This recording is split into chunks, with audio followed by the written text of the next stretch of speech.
We're going to switch gears now to my next guest, and I'm going to first see if there's anything that I can take care of. I love my staff, Mr. McIntyre, putting everything in blue. Jamie, are you in red now?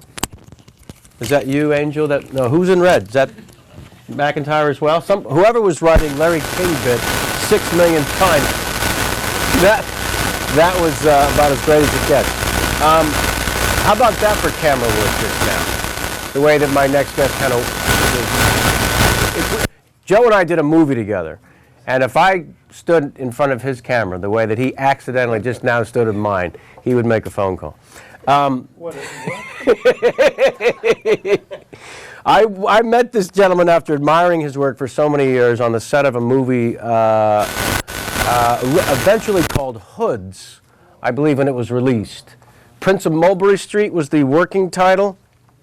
A fine film, quite frankly. But my experience working with this guy pretty much was everything I had been told by fellow actors and actresses about what to expect. I like to do a little recon work, a little research on my co-stars and the director, people I'm going to be working with, especially on location. We shot this film in, was it Vancouver or Toronto? Vancouver. Yeah, Vancouver. And I got nothing but this is the nicest guy in show business. And, you know, for me personally, who's a lifelong cynic devotee, I don't want to hear nicest person in the world. I want to hear pain in the ass. I want to hear crazy Rip Torn shit, you know? And I kept hearing from everyone, he's an angel. And I said, like Tom Hanks, because that's really annoying. And they said, yep, he's that nice. And then I worked with him and found out that they were all lying and setting me up that he actually is Satan incarnate. No, he is not only extremely gifted, but pretty much an angel, and everyone who knows him will just go on ad nauseum about it, and they're all telling the truth is the unfortunate. So if you have any questions for Joe Mantegna, please feel free to pop them up to twitter.com as well as the chat room. We will be taking your questions, so let them fly as I now introduce my second guest on today's show. Please welcome to our studios, as he goes around the camera this time. Yes, not in front of him, Mr. Joe Mantegna. Yeah. Hi, buddy. How you doing? I saw you, yeah, the crew just loves it when they, oh, this is our chance to make noise. Mm-hmm. Okay, so you were out there. I'll waste just 90 seconds of your interview time. How many times during the past 40 minutes did you want to just bolt? No, I've got to get the hell out of here. I actually watched it. I was watching it. Yeah. You know, it's cool. I figured you were watching, and I was thinking, God, I hope Joe's still out there. No, I'm still out here. When I finish. It's all new to me. I mean, even computers. Where are you on Twitters that world? And all this. Well, I'm crude. I'm still. I mean, I email. I do all that stuff. I don't do Facebook. I don't do. My daughter tells me though that I'm on Facebook, but I don't. It's not me. I didn't put it up there. There's a fake. Someone. I guess there's a various. I guess you can do that. People can just put your picture up and. Yes, they can act as if they're you. Yeah, it's not me. No, but that's okay. Whatever. Yeah. But I'm intrigued by it all. I mean, and just tonight I learned about Twitter. Did Gaffigan sign you on? I've heard of it. No, I just thought well, yeah, he signed me on, and then I went to the tutorial. Yes. That kind of tells you what. Welcome. This is Twitter. Now, what is Twitter? Yeah. It's like, wow. Okay. Wow. Cool. Right. So I mean, I am embracing the 21st century. Slowly but gently. Slowly but gently. It may not be for you. I'll tell you why. It's a haven for narcissists, and you don't represent that world very well. Well, sorry to say. But here's the great side of it, as I may have explained to you out there. I was looking for a high-def camcorder, and I was coming out of a cave. I had no idea where to go, and I just tweeted. That's the first thing you should learn, tweet, the verb, right. Twitter, the noun. I tweeted, hey, I'm looking for a high-def camcorder. And within 7 minutes, 75 people said, try this one. Cool. With a link to a website. Not one of them selling. That was the thing that really blew my mind. Just the actual community. And that part of it is pretty amazing. And then also just musings. I'll be at the airport, take a picture of some idiot, and post it on my little 2 sentences. Can you believe this woman is trying to stuff her dog into this piece of luggage? Literally, that happened. And then it just gives some people at work, so many people in the nation who still have jobs, God bless them, they sit in front of a computer all day. Yeah, I mean, and there's no going back from it. That's the thing. You see this and you go, well, then what's the next thing? And what's the next thing? There's no more just, walking outside going, yo, Jimmy. No, we're not. Smoke signals? Yeah, those are gone. So that's how this show came to be. Cool. And it gave me an opportunity, as I was mentioning, to actually sit down and have a conversation with people that I've either worked with or admired, or in this case, both. I want to show a clip of the first film I saw you in, if you don't mind, David Mamet film. And then we're going to chat a little bit about your life with your experiences with David Mamet, if you wouldn't mind. Not at all. Okay, because I imagine that's a pretty great part of your life. Yeah. Been or tell us that it eventful. Yeah, I would think it's extraordinary. Show us a little bit of House of Games, if you'd be so kind. Clip, right. That would have been good to have here if we had the... Couldn't clear it.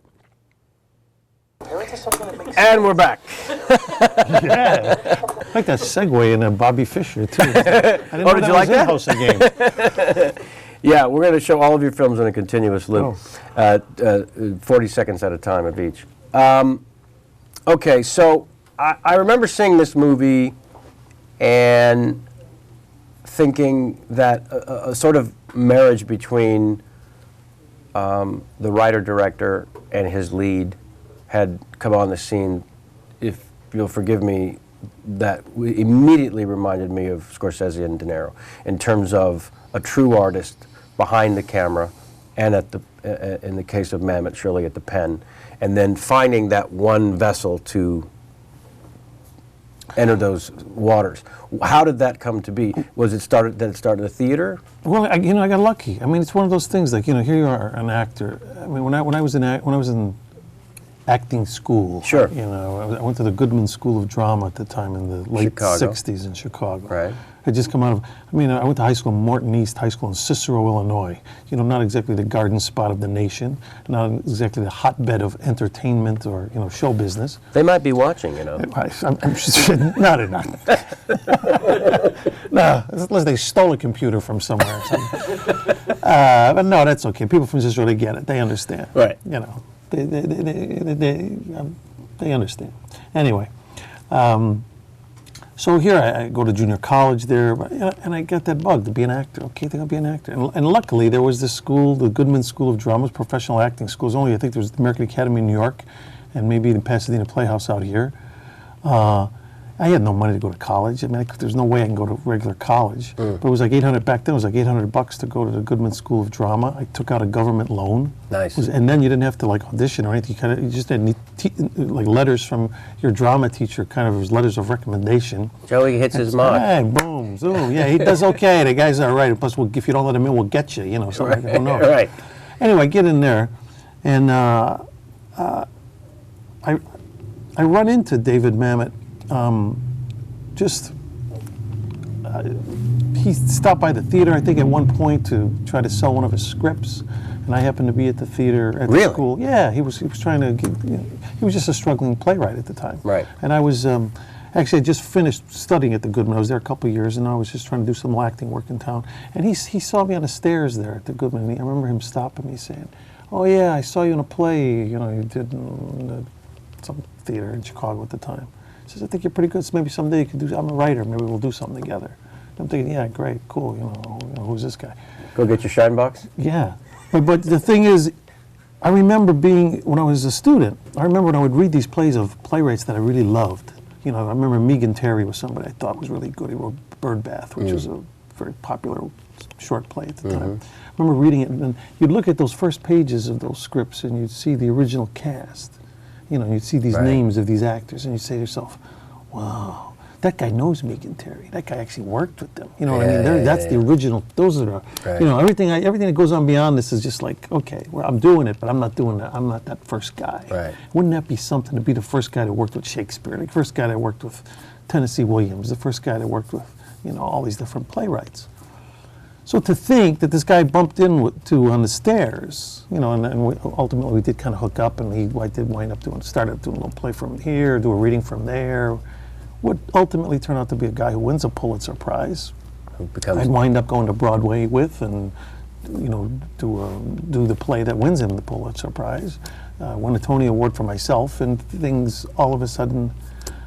I become that guy. Yeah. That guy that as a student I said, wow, and that's as much a luck of the draw as anything. I mean, Yeah. you know what I mean? If David Mamet would have been born and raised in Des Moines, it'd have been another guy. It'd have been the guy from Des Moines. Right. And who knows what I'd be doing now? Right. Certainly, maybe not sitting here with you. So there is a degree of. And then those who would degree say that you create your own destiny by putting yourself into that school and by taking those chances. No, that's right, and I do believe in that. Like, Yeah. I mean, I remember once an interview with Helen Hayes. They asked her, they says, don't you think a big portion of really making it in this business, you'd have to say, is ultimately luck? And she said, actually, no. And she says, the reason being is, she says, you can't hide talent under a bush. She says, if you've really got it and you keep putting it out there, eventually someone will discover it. Yeah. And you tend to learn that, and as I know you have as well, once you start directing and you start having to choose the talent yourself. Right. Because there's nothing greater than being in a position like you're looking for talent, you're going to direct something, and you have all these auditions. And these people come in, this endless stream of people. When that one person comes in and knocks your socks off, Yeah. you don't even look at the resume. You Yeah, don't yeah. even care. That's right. It's like, you know what, I don't care if you did anything else. I don't Yeah. care if you just were born a minute ago. Right. You just did exactly what I need. Yeah. So let's do this again, Yeah. like 8 times a week or whatever, if it's a play, or just do it for film if it's a film, and I've got something. So that it's just like when you hire a carpenter. Guy comes in, somebody says, I think I got a good carpenter for you, and the guy shows up and builds you the world's greatest bookcase in half an hour. All you want to do is tell the world, I have found the world's greatest carpenter. Yeah. So it's a combination of both. Like you say, it helps to be in the right place in the right time, but you have to go out and put it out there in order to be at the right place at the right time. Right. I saw you, I think the first time we met actually was backstage after Glengarry Glen Ross in San Francisco. I was with Jerry Seinfeld and Larry Miller. I don't know if you remember this. Wow. It You was know what? stuff. No. Yeah. Now that you remember, but I wouldn't have known Jerry Seinfeld or No one Larry did. Miller This at is, that remember time. the year when you did Glengarry in San Francisco? We're going I back. do. This is 1985, I Right. think. We're going back 25 years Wow. almost. Mm-hmm. And we went and saw the play because we were crazy in love with Peter, of course. Falk. Yeah. Right. And unlike the movie, doesn't the play begin with Peter as Shelley saying, I closed that cocksucker? Or am I making that up in my mind? It sounds right. I don't know. I think can't- it's the very first line. I think it may be. I closed that cocksucker. That cocksucker was closed. When the play starts like that, for those of us who went to see it that day, it was a life-altering experience. And of course, it's Mamet doing possibly what he does best, depending on your frame of mind and opinion. It's all subjective, it being an art form. But it transformed me in many ways, which again, we're talking 24 years ago. And watching your performance on stage, I was there to see Peter, but watching you when the movie came out and Pacino's in the role, I basically wrote to every way I could contact people and say, Pacino's a piece of shit. You did not see the Roman? Ricky Roman. Ricky Roman. I'm telling you, Joe, I didn't really go into it when we worked together and all these years we've known each other, but it was a change. It was just truly altered my perception of what I might want to do and what I would hope to do. And that performance, is this the play you then did on Broadway? And you're talking about the... Yeah, I did. I mean, I did the Broadway run. I mean, Right. that's what did it for me. I mean, Right. it was a 15-year overnight success. I mean, I've been banging around theater since my first professional play was 1969, Hair. Okay. Yeah. And so I've been banging around 15 years. Your first play was Hair? Yeah, first play was Hair. So the first play you did, you were was naked on exactly. stage. Yeah, there's millions of people out there who know me intimately. But they're all old ladies and old men now, so Thank it doesn't God, really right? matter. Yeah. Because now I was thinking, did I ever see him naked? I don't think so. But Glengarry's the one you won the Tony for? Yeah, I did win a Tony for. So that changed my life. I mean, professionally, that changed my life. Oh, clearly. Because that year was like, we came into New York, that cast, pretty much as a bunch of nobodies. J.T. Walsh. J.T. Walsh, Robert Prosky was actually in the original role that Peter Falk played on the Broadway tour when you saw it. Oh, is that Robert right? Prosky started, and then Vincent Gardini also played that part on Broadway. Yes. We had a great cast of James Tolkien, another great actor, Lane Smith.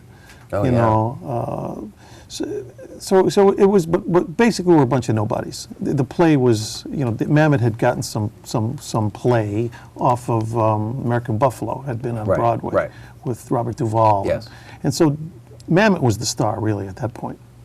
But when the play opened and everything that happened with it, the course of that year on Broadway was just amazing. And I remember when somebody asked me, they said at the time, we did an interview about halfway through the run after we won a Pulitzer and had already won the Tony. They said, so what's it like, you know, being in a Pulitzer Prize winning play, winning a Tony Award, basically coming in as kind of a, you know, nobody really knew who you were before you got to town. I said, you know what it's like? It's like winning the lottery.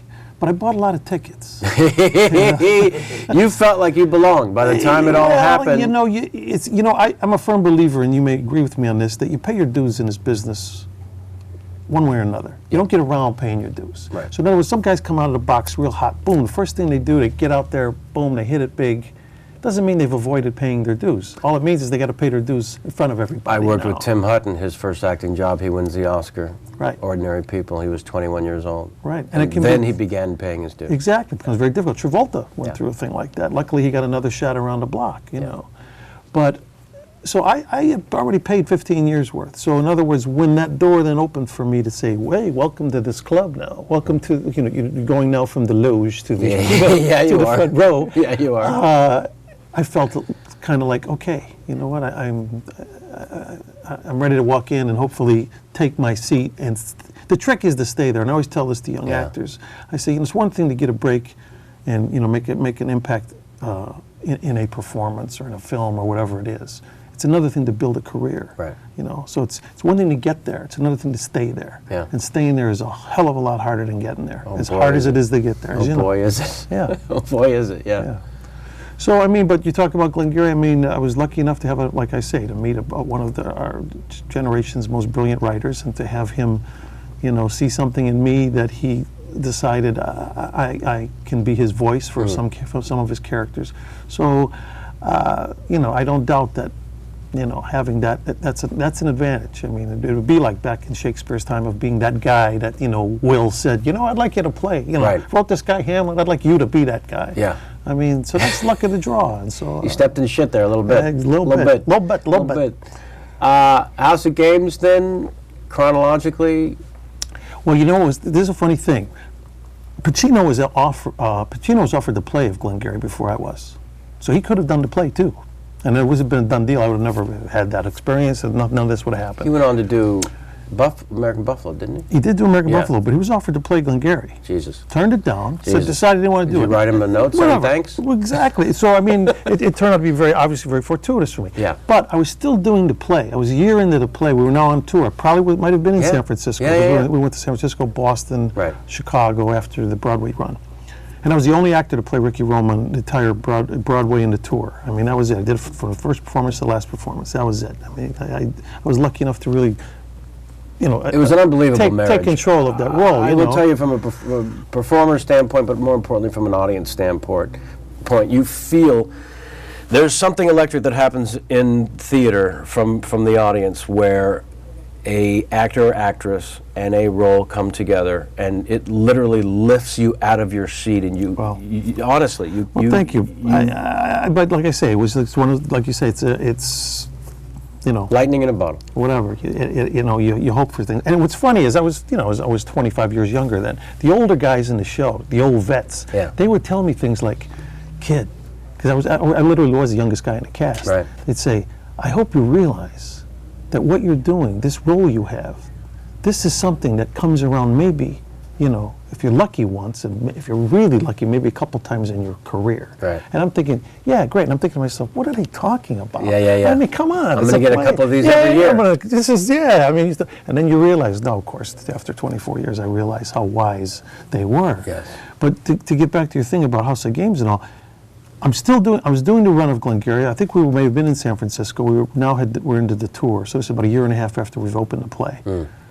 Mamet comes into my dressing room, and he says to me, right out of the blue, he says, "Joe, I want to tell you something. You're not doing a movie of Glengarry Glen Ross. I sold the rights today. Just today. Made the deal. It's done. Pacino's attached. He's going to play the part. When they make the movie Glengarry Glen Ross, he's playing Ricky Roma, not you." That blunt, that straight. And I'm like, okay, Dave. You know, I mean, it's like, not a lot of things you can say at that yeah, point. I mean, I felt a bit of a disappointment because you're kind of always hoping in the back of your mind, maybe I'll get a shot when they make this movie, I can do it. But whatever. But in the same breath, after he says that to me, he's carrying a briefcase. This is the honest to God truth. He opens up the briefcase. He pulls out 2 scripts, and he puts them on my dressing room table at that theater and says, "You're not making Glengarry the film." He says, "But I won't make these 2 movies without you." And then one was a script to House of Games, and the other was a script to a movie called Things Change, which I did with Don Amici. Right.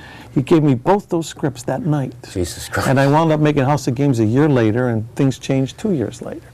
So I thought to myself, I mean, in all retrospect, wow. I mean, this is how stand-up a guy can you hope to find in life. Yeah, you and know what I mean? you can suggest that those 2 things weren't connected, but it seems, just hearing the story the first time, they were. They were, and like I said, he had already written them. He had already written both those scripts, and this was a year before we even shot House of Games. So while I had some regrets of not having had the chance to, recreate the role of Ricky for the film, but look, Carol Channing didn't do Hello Dolly either. Yeah. And there's been a lot of instances of people who've done roles on Broadway that have been signature roles for them and did not wind up doing the film. Yeah. That's, And also, I'm sure a few years into your career, you also start to understand what marketing a film is and what it's about. Hey, I would have cast Pacino in the role if I was the producer. You kidding? Yeah, I mean, the artist can't help but think, really, and then you start to compare talent and choices and how you had created the role and put it on its feet the first time, and the importance of that and the power of that, not to mention the Tonys sitting on a shelf somewhere. And it was different. When I looked at the film, and I realized it was a whole different ballgame. Oh God! It's just a whole other. They went a whole other way with it, and it's fine. You know what I mean? For somebody who never saw the play, that will be what that will be. But for us, it was something different. Yeah, it was maybe it was a combination also of how smoothly you work your way through Mamet's dialogue and how others struggle with it in terms of the rhythm. Well, again, I mean, as it turns out, luckily, it's the way I talk. I mean, Dave, he writes his stuff by sitting around and listening to guys. I'm not sure you talk that way. Do you talk that way? I'm asking you again. Do you talk that way? I don't know. But I mean, because that would be a problem sometimes when you're getting material and when you're a young actor and you're reading material, because you wind up reading everything from Shakespeare to Tennessee Williams. So you think to yourself, well, gee, you have to be nice to have been Southern to do this, or nice to have been from New York to do this guy's stuff, or nice to have been from England to have done this guy's stuff. Yeah. Now all of a sudden, here was a guy that when I read his stuff, I'm thinking to myself, I feel like I'm reading myself talking. Yeah. Well, maybe to other people they're thinking, wow, that's kind of interesting how you get that. You get his rhythms. And I'm thinking, what is rhythms? What rhythms? Those are rhythms I know. This is my rhythms that I've grew up with. So, again, that's that perfect marriage, just, that weird and you can't create that. That happens, and I got lucky with that. I'm gonna go to the audience, the viewers here for their questions, but first I'm gonna ask Mr. Chen. There's a great term for we the Jews called Spilkus. And you are giving me Spilkus, and you appear to have Spilkus. Is there something wrong with the camera? No. Just making adjustments? All right. Do you have a little sense of what Spilkus is? Or should I lay it out does for you? now. Because as much as I appreciate you fixing problems, you're creating one. All right, let's go to Martha S. asked something that a lot of people in the chat room want answered. And yet, as I read it now, perhaps they don't. I see that Martha got her question answered beautifully. Okay. Okay. One of your daughters is following in your footsteps as an actor. Yeah, that's Let's true. talk about My that. daughter Gia. Thank Yeah. you, Japet, Giapet, Giapet, maybe? Gia Pet. Tell me about this, I didn't know. Well, my youngest daughter, who's 18 now, it's one of those things, I guess, what you start to realize is, like, if I was a plumber, I guess I shouldn't be surprised if I look over and my kid is, like, fixing the sink. Because she's been watching you do it Yeah, all you life. know what I mean? Yeah. And not just watching me do it, but growing up around it her entire life. Yeah. Acting is not a mystery to her, or the Right. world of acting is not a mystery to her. She sees it, she's been... Now, again, and I believe me, I was the one who used to be critical of it myself. I used to think when I was a kid, especially studying acting, young man, I'd see I'd see the Jane Fondas and the so-and-so, the children of Right. some of my heroes. Right. And I think, well, what the hell are they? Why, Yeah. just because they're a kid, why should they be, But you almost then start to understand it when it becomes part of in your own life. That not necessarily that this is going to give them a certain talent or something. The talent's got to be there. If it's not there, That's right. and there's a lot of famous people who have kids who have given it a shot and they just don't cut it. And It almost seems strange when it's actually passed on, that exactly. thing inside, that it factor, right, whatever. but it is. can happen. Yeah. And we see it happen. Absolutely. And Fonda's an example. She's There's been dynasty families. Exactly. Yeah. And so she expressed an interest in it, and I saw her kind of going out and pursuing it at a young age, in grammar school and in high school, doing the little plays here and little plays there. And Is there a part of you, if I might ask, that's as a father saying, I hope this doesn't break her heart, knowing all the heartbreak that's involved you in know it? what? Not really. I know everybody talks about that, but my attitude was, hey, this is not for the faint of heart. That's right. If you want to give it a shot, go ahead. But I'm not going to push you into it, and I'm not going to keep you from it. But if you think you can take it, go take it. But I'm not going to give you any breaks here. Right. And of course, I don't want to see. Nobody wants to see their kid disappointed or hurt. But on the other hand, Let's get there. let's get there. That's right. The we're not going to change the world for you. Right. So it's that you're going to have to learn one way or another. So if Yeah. you've really got the kahunas to pull this off, go pull it off. Right. And actually I think she does, and I think she can, because she's got the right attitude. And I think part of that attitude is that it doesn't intimidate her. It intimidates her so much less than it did me, because I had nothing to compare it to. Right. Like I said, there was no peer group out there for me. There was nobody else in my family. You just hit on it. That intimidation factor is everything. It's the only reason that I got my first 3 or 4 acting jobs, because I had been through the world of stand-up comedy where I stood in front of strangers. When I first started out, there were no comedy clubs where I was raised, and I would go on between the band's break. The rock band would take a break. Well, nobody wants to hear somebody talk when the band takes a break. The guys want to pick up the girls want free drinks from the guys. There's a ritual going on during the band's break. And I became so comfortable by the time I was auditioning and got in front of a camera, that was all I had, was that ease and comfort in front of the camera. That was your dues. You had paid your dues. I had paid those dues, certainly. And it was that ease and not being intimidated that I think made me a so-called natural. Right. So you're sensing that in your daughter. Yeah, and again, I think part of it just you either has to be there, like you say. You're either born with it or you're not. So, some aspect of that. Yep. In other words, you can either take it and accept it and move on or not. Right. And she has that. And the other thing is, and what put her light years ahead of me, is because at 18 she's already got a body of work. I mean, she's already done a picture where she was billed above the title with Matthew Modine. Matthew Modine, Joe Mantegna. I was like, what the? What? 30 years ago. Yeah. When did this happen? She did a film called The Neighbor. It's a really sweet little film. Right. I mean, but she's wonderful in the film. I mean, and she's done other things, besides that. But part of it is because at 18 she's already accomplished all this. Yes. She's done that whole thing. At 18, I was still. I'd done my first thing in high school. That was my thing. I was actually 17, and I tried out for my first high school play and didn't get cast. So she's already way past that. And Oh boy, is she. I'm sorry. Yeah. And but undoubtedly there is a degree of comfort gained that she has from the fact that it doesn't mystify her. In other words, she can look at this world and see. She's been on millions of sets. I remember when I was doing a movie with Chaz Palminteri directing, where she was like 11 years old and says, "Come here, you want to be in this business? Here, take the clapper, get out here and do it." And so she got out there with the clapper and said, da, da, da, da, da. You could see it in her eyes. It was like, yeah, I'm in this world, bang.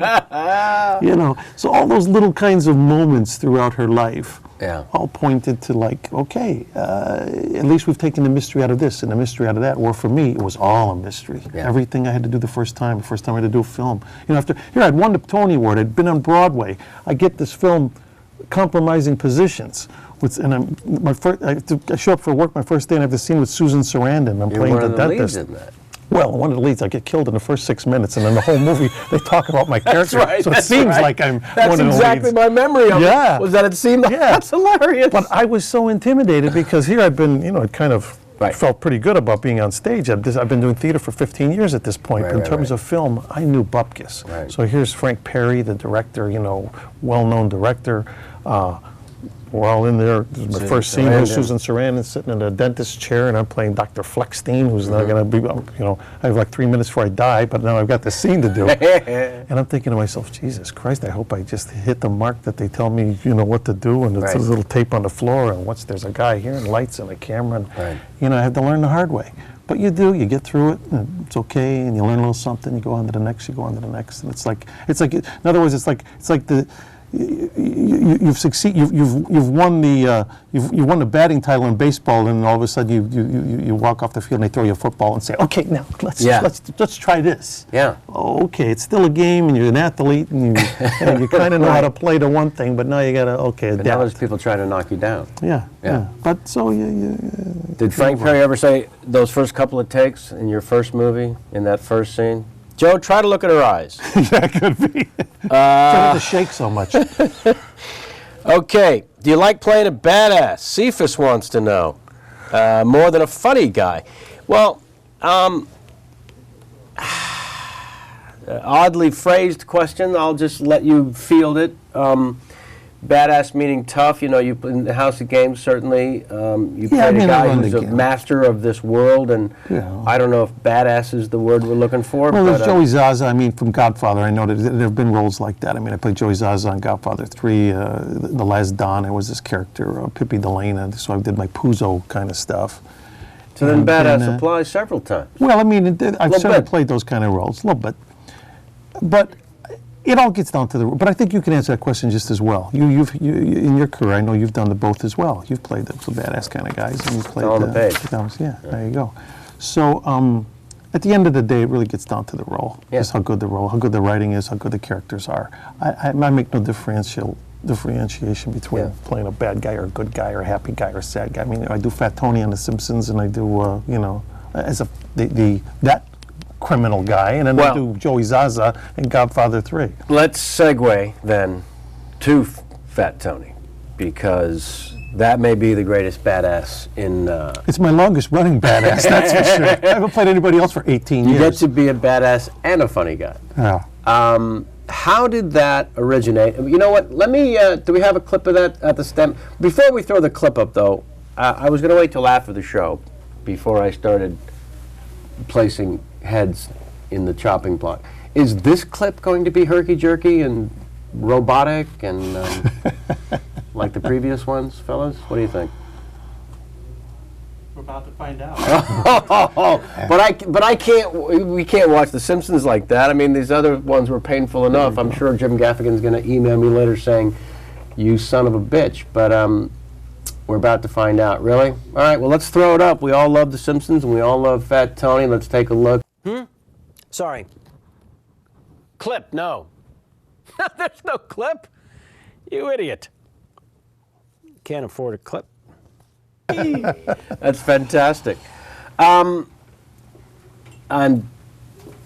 sure it looked better online, Joe.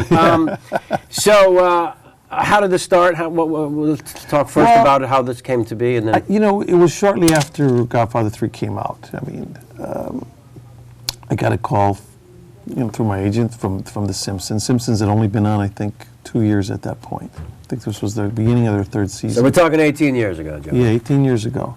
And they'd written this character, Fat Tony, and I guess they thought, oh, well, Joe Mantegna just played the bad guy in Godfather 3. His voice might be cute for this one-shot deal of this episode of The Simpsons. This is what you were told, how the decision was made? Well, yeah. I mean, they basically said, We shot in Godfather 3. We loved you. We thought if you wouldn't mind doing this for us, exactly. we'd And it appreciate seemed it. like I understood that. I mean, I understood the logic of that. It was like, okay, you know. Oh, no, I get it. Yeah.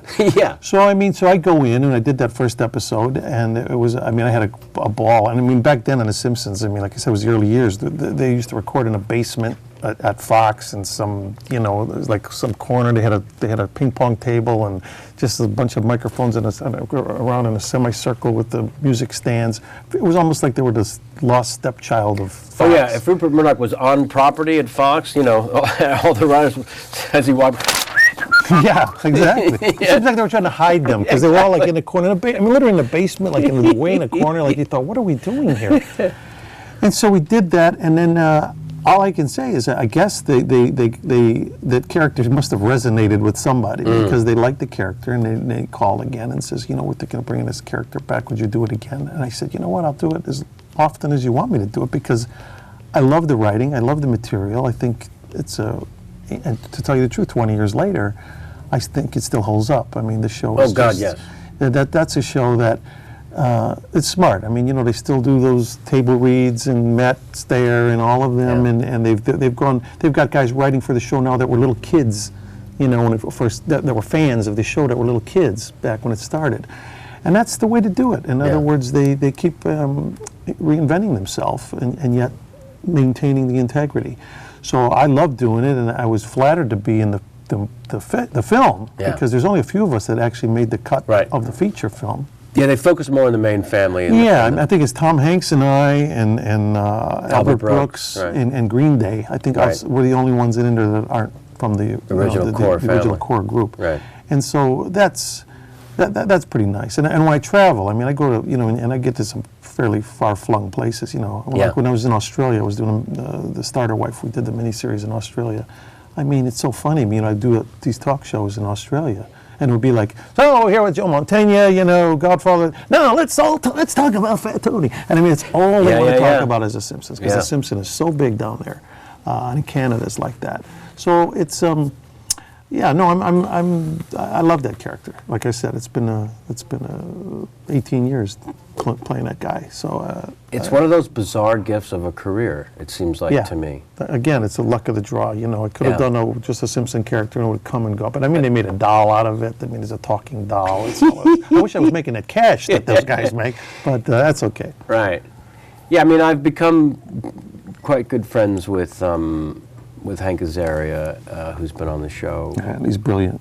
Almost from the beginning, and does a lot of the main characters, you know, Mo and Chief Wiggum and Comic Book Guy, who's one of my personal favorites. But so I've heard about that whole world and existing in doing that as a permanent job, and I was always sort of curious and fascinated by what it was like for someone with such a thriving career in film and television to sort of dabble in it on occasion. Yeah, because to tell you the truth, I wind up working on The Simpsons maybe 3 days a year. A year? Because I only do maybe 2 to 3 episodes a season, and I literally come in and knock it off in a half an hour and then see you later. You know what I mean? Right. And so... Well, that's one of the reasons you're not getting that giant check. Yeah, well, I understand that. I understand that. But what a great thing. Yeah, it is a great thing. Great, and like great, I say, I love doing it, and I'm proud to be a part of it, especially knowing that that the show, from what it started as and what it's become, an absolute institution. Absolutely, and it will undoubtedly become the longest running show on television, I would think soon. Yeah. Oh, without question.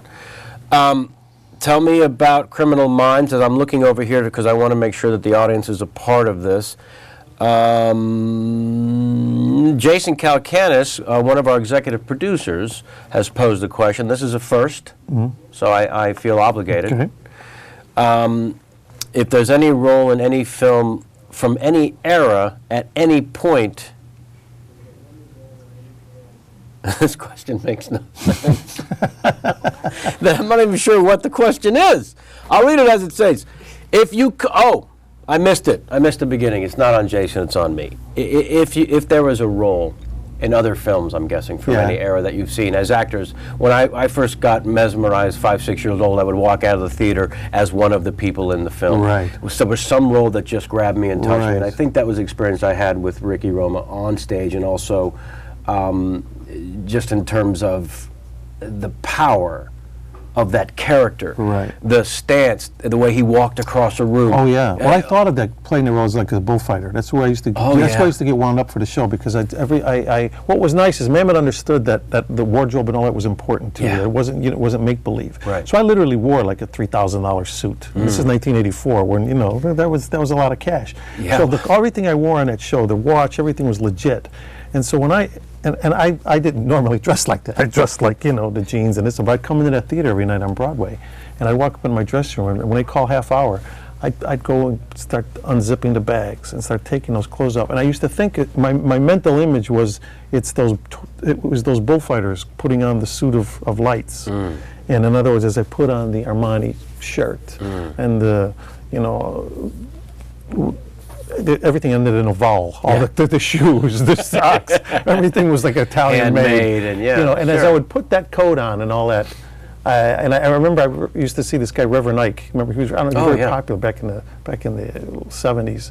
Quite the showman. Quite the showman, and he used to say this thing that to try to build your confidence. So you should look in the mirror and say to yourself, "I am rich and elegant," no matter, even if you weren't, you know what I mean? Right. This was important for your own self-esteem. And it was kind of that. That's a Ricky Roma thing. That's a Ricky Roma thing. I'd put that tie on, and I'd slip on the ring, and I'd get the hair done. And they'd let me, every 2 weeks, they'd let me go get like a $100 haircut at this barber in New York, just because they wanted me to. Right. And I'd go to the tanning beds, get a little tan.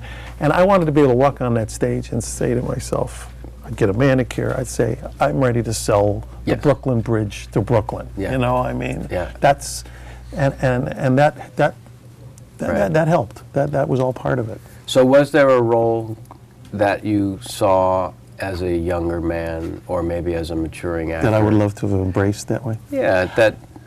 You know what I probably have to say is, what I often think happens is you're attracted to the roles that there was no way in hell that you could ever do. Yeah, sure. So I think for me, it probably would have been Errol Flynn as Robin Hood. Wow, nice. Because to this day, I mean, if I'm flipping around channels and all of a sudden I land on that one, forget it. Let's stop. Yeah. It's just Errol Flynn. There wasn't a better looking guy. There wasn't a more dashing guy. Well, you talk about the bullfighter. Yeah. And how to enter a room and how to own every square inch that surrounded him. Yeah, I mean, just the way he laughed, the way he rode the horse, the way he sword fight, you know what I mean? And I became obsessed with him as a young kid. I mean, I read his book. He wrote this book called My Wicked, Wicked Ways. I loved it. Yeah. And so it was like, to me, that was a movie star. Yeah. Errol Flynn to me was then you really get into it and you find out that the poor guy died like a drunk and he had a tragic kind of ending to his life. Yeah.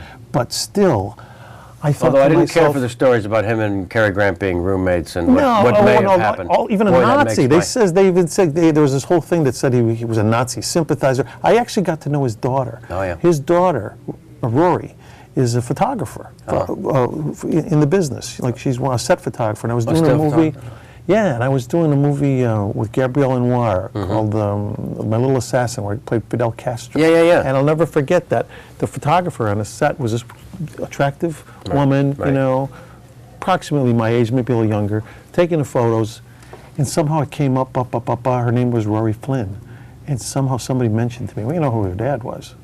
Errol, and I was like, I went nuts. Yeah. I felt like a little boy. Yeah. I grabbed her, said, Rory. Tell me anything. Anything. I don't care anything. And she was even saying how she was trying to get something going, like trying to build up some interest in maybe getting her dad an honorary Oscar. And I said, Rory, whatever, I'll be first in line. Yeah, how can that not happen? I wish it could. I mean, I don't know. I mean, I don't know if she's still pursuing it. But my feeling is he was. He defined the action heroes of that era. No, what Harrison Ford is to a whole generation began with Errol Flynn. Yeah. I couldn't agree more. And I hope at some point during the last hour and 45 minutes, wow. How about it? Time flies when you're having fun. You've thought about what you might say as Larry King, because that moment is approaching. Right. I'll give you a couple more minutes. I think I had, because I was watching when you did with Jim, and I thought to myself, and the one thing that came to my mind was, I'm Larry King, And Marlon Brando just stuck his tongue halfway down my throat. I mean, do you remember that? Because I remember when I saw that, I thought to myself, wow. That really happened. That's sweet. I mean, here's Brando getting up out of his chair, and here's Larry, poor Larry, you know, with the suspenders and the thing, like got that look on his face, like, what's going to happen? The next thing you know, Marlon is like, you know, giving him big kiss. One of those, you know. It's like, yay, okay, there's a moment that's, Yeah. Larry would share, and I liked it. I liked it. Burbank, hello. Favorite item on the menu? This is from... a restaurant question. From Taste of Chicago in Burbank. Taste Chicago in Burbank. Martha S. from Twitter.com, yeah? Atta girl, Martha. Thank you, Martha S. A very key question that we will finish this interview with a very important. Is your agent and people going to destroy me if we don't get into Criminal Minds much? No, look, I'm a Criminal Minds. The show's a hit. The show's doing great. On it. We're just finishing our 4th season now. I've still got 2 more episodes to shoot, and then we'll do season 5. And then I'm finally on a hit show. I mean, I've done a couple of things that, you know, it's, nice, it's the hardest thing in the world. I know, I mean, it's, really it's hard enough to get on a show, but one that actually runs. Yeah. No, this one's doing very, very well, and I'm thrilled. It's what I wanted. I wanted to work with an ensemble of people I liked and have some continuity, not necessarily pick up my bags and travel here, there, and everywhere. And for your family. As you know, when my kids were little, it was I'd always take them with me. Sure. You know, my wife and kids, we'd all go together. When they get older, they don't, you know, no, Dad, we're not going again to Italy. We're not going again to, you know, Canada. We're not going here or there. And so to be able to know that 9 months out of the year, I know what I'm doing every day. It's a blessing. So no, I love what I do. Love doing Criminal Minds. And congratulations on its success. No, thank you, thank you. I really enjoy doing that. And as for the restaurant, my wife opened this restaurant, Taste Chicago. It's Taste of Chicago. Taste, 2 words. Taste Chicago. Taste Chicago. Taste Chicago. We just got a beer and wine license this week. So Taste Chicago. How did she come by the name? Well, you know, because there is this event in Chicago called Taste of Chicago. That's what I thought. That's the event. Yeah. But the restaurant is Taste Chicago, and I think her thing is like you come to the restaurant and you taste Chicago, which some people might think is off-putting. And no, I know, but I'm feeling a little nauseous right now. She actually made a little commercial that we ran during like some of the Cubs and White Sox games, where you see this guy walking past a picture of the John Hancock building and starts licking the picture. Right. And then you hear a voice saying, "Hey, you don't have to do that to Taste Chicago." You know? Nice. My wife, she's thinking, the entrepreneur. Right. But it's great, and this, to answer the question, the Italian beef sandwich is the signature dish, but the deep dish pizza is right up in there too. And these are 2 things that are distinctive to Chicago. Oh, of course. Italian beef sandwich and the deep dish. So those 2 things we worked on very, very hard to make them authentic, because if you're from Chicago, as I am, and you got the balls to open a restaurant called Taste Chicago, you better back it up. You better bring have guys coming in and going, "Hey, this is Philly. I'm giving you a Taste Chicago." This is Newark, and I'm nuts. Right. I came here for Chicago. Right. So that's good. That's going well. Italian beef sandwich. Italian beef sandwich and the deep dish. Those are the 2 signature, but everything else is good. I mean, the meatballs, my mother's meatball recipe. How bad could that be? Wow. My mother's 93. My whole life I hear about the deep dish. Jamie and I go to Chicago and we get ourselves a deep dish, and it's basically soup. And I'm thinking we went to the wrong place. Yeah. No, I really think our deep dish is great. I really do. Yeah. Well, all right, we're going to come by. Is there a website for the restaurant? TasteChicago.biz. Really? Yeah. Nice touch. TasteChicago.biz. I can't thank enough, Joe. You know how much I love you. Kevin, I love you right back. Launching this show has been a daunting undertaking, and as you can see, I think you know what? I think this is what I'm thinking is this could be one of those Simpson moments. Like I said, when I first went to the Simpsons, we're in the basement in the corner and the thing. You know what I mean? I'm projecting now. I'm thinking. Someday there's going to be a big lush I'm studio. going to say, like, here it is, the Pollak still. Oh my God! Look what happened. Last time we were here, they had a black curtain here, and a guy walked in front of the. That guy, by the way, was you. Yeah. Well, you know what? From your mouth to God's ears, my mother would say, and I thank you for that. And it also means you'll have to come back often. And thank you very, very much. My pleasure. My friend. Joe Mantegna, everybody. Those at home applaud. All right. In closing remarks, I will just say this was our 2nd show. We've got so many more to come where we will continue to work out all the complications that you enjoyed at home and that we sitting here chatting were oblivious to. I can't even imagine the glitches and the whatnots that took place, the robotic video aside, which, if your head's exploding anywhere near as badly as mine, you know that that can't continue. We had major sound problems on the first outing. I'm going to hope we repaired that to a degree of your happiness. Please let us know. Continue to write at kevinpollakschatshow.com through contact at kevinpollakschatshow.com. You can tweet me at Kevin Pollak. You can write all you want into my website, kevinpollak.net. Any way you want to reach to us and let us know what you really think. I'm desperate for this to be your show. As you can see, what I have to contribute is a conversation with great artists and funny people, and I'm thrilled to death that they're stopping by and sharing their lives with me and now you.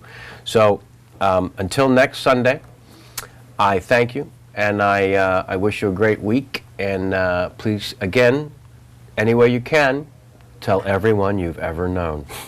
Sundays, check your local listings, 5 West Coast, 8 East Coast, do the rest of the math, please.